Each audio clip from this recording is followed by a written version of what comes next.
Alright guys, TacticalRab back again today. Hope you're all doing well and enjoying your day so far. Welcome back to VALORANT news, and as the last chance qualifiers continue in many regions, Shroud has revealed Sentinels great confidence going into the remainder of their LCQ, saying that 100 Thieves will be a better matchup for them than FaZe would have been, and they have some great confidence going into those games, but also talking about the format that he believes favoured them in their match up against Shopify Rebellion. Very much enjoyed your thoughts in the comment section below. Hit the like button if you enjoy, subscribe if you're new as always, I'd greatly appreciate it. Really up to the channel. Thanks very much indeed for doing that one. Plenty to dive into today. First of all, wanted to talk about once again partnership franchising. It's a topic that's going around every single day at this point. Wild, who I believe are Usain Bolt's organization, they failed to get a spot in franchising. Makes sense. I guess they really joined at a time where it was going to be difficult for them to accomplish it because they weren't quite as established as other organizations. They are committed though, it seems, to the regional league in France, so maybe they have some sort of idea as to what Riot are planning for the tier 2 sides, so they're going to stay around. So they're not one of these organizations that's come in and said, okay, yeah, we're out of here, we didn't get a spot in franchising, unlucky lads, we're gone. Like, they're going to stick around and believe that Riot has something in store for the tier 2 scene to help improve it as time progresses.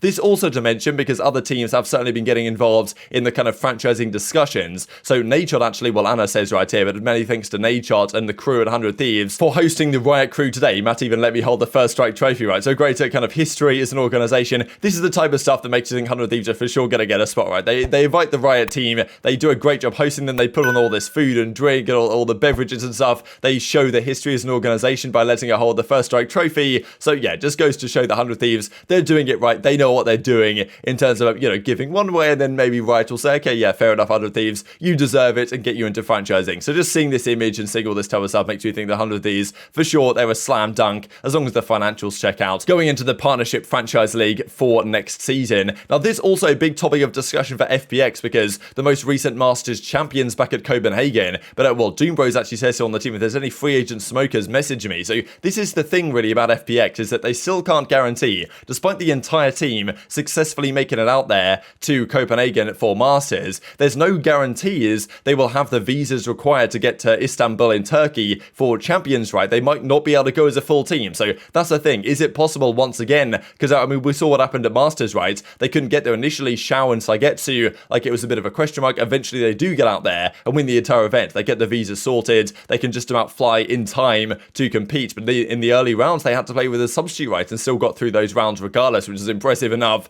for FPX to be able to achieve that. But the same story could happen again at Champions, right? So they're already considering, we've got to have some free agent players or some, you know, potential substitute on the horizon just in case we can't go as a full team again. So that'd be a shame because it'd be good to see them go fully for the back-to-back, but it's not something that you can guarantee at this point that they will be able to achieve that. Let's talk then about the various LCQs going on right now. Platchat have done it again with the guild prediction right here because, look, they play up against Na'Vi yesterday, and yes, this clutch from Leo was absolutely disgusting. We'll see it here in this. I mean, I'll go back to the starter actually. Look at this collateral he gets with the Sheriff on the big screen right here. Bang gets the collateral. The third kill as well was nice because he knows where this guy is. Hits the breach on him, and yeah, there's absolutely no chance of this guy in the corner. Closes out the round as well. I think this is a 1 versus 5 from Leo. But as you can see, Na'Vi already here on the Haven up a 5-1 advantage, and they end up closing out this entire series. A close fought affair, it goes 2-1, but Na'Vi take down Guild in the first round of the LCQ. Another massive result, honestly, there. We've got G2 already in the losers bracket, Ascend already in the losers bracket. Now we've got Guild in the losers bracket. Like, it's honestly crazy how stacked that entire bracket has been so far this season. But I mean, yeah, North America I thought was pretty crazy, but certainly the European side is that way as well. This is how it's working out. So OG London versus N3 champions in the upper side,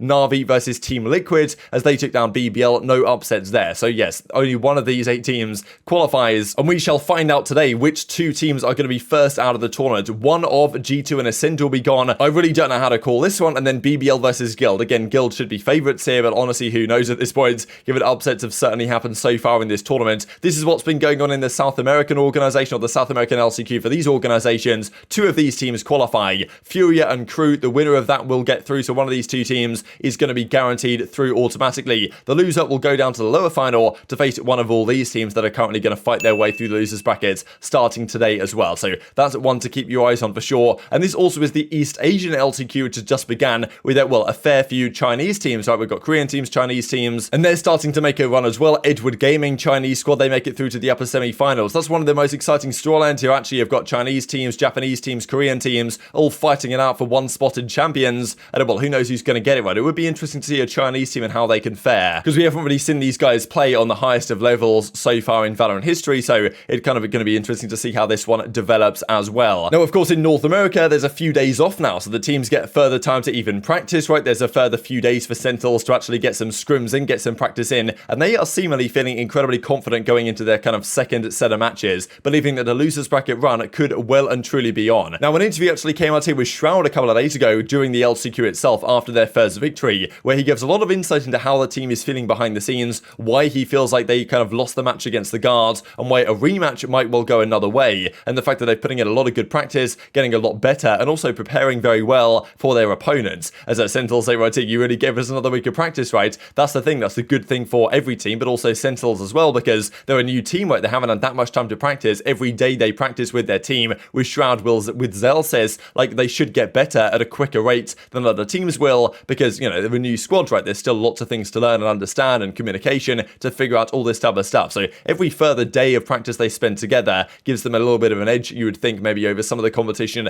they will be playing that have played together for quite some time and already know what's going on. So an interview with Blix came out with Shroud, and I wanted to share a couple of minutes of clips from this because I thought it was really insightful into what Shroud thinks about the current state of the team, but also the future of this team through the rest of the LCQ. Saying that when they played up against the guard, some nerves were certainly creeping in, not just for Shroud, but for the entire team, saying that they're now way more comfortable, and if they played the guard again, he reckons it would be a very different story. Also going on to say that who would they prefer to play out of FaZe and 100 Thieves, they reckon he would like to play FaZe. Of course, it turned out that FaZe beat 100 Thieves, so they will play 100T, and he reckons like 100T will probably be the easy matchup for us to potentially make the losers bracket run, and also saying they were kind of criticizing the format for this event, saying that Shopify Rebellion were put at an unfair disadvantage because they had to play back-to-back days, and there was plenty of time for Sentinels to prepare.